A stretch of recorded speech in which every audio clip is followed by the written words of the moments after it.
गेल्या महिन्यामध्ये आम्ही महानगरपालिकेला एक निवेदन दिलं होतं की पोटे शाळा आणि भारतीय इंग्लिश स्कूल असे जवळजवळ 1000 ते 1500 विद्यार्थी आहेत.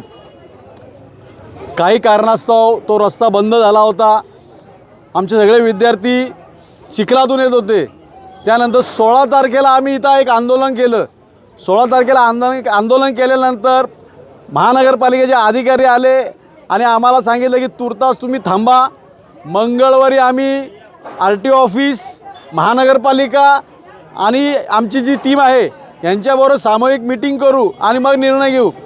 पण ह्या गेंड्याच्या कातडीच्या प्रशासनाच्या अधिकाऱ्यांना विसर पडला होता की एक मंगळवार गेला, 2 मंगळवार, 3 मंगळवार गेले तरीसुद्धा यांना जाग आलेली नाही. म्हणून आज पुन्हा जाग येण्यासाठी आम्ही हे आंदोलन पुकारलेलं आहे. सकाळी बोरकर सरांनी, मग उपायुक्त परिमंडळ 1चे त्यांनी मला 11ची वेळ दिली होती.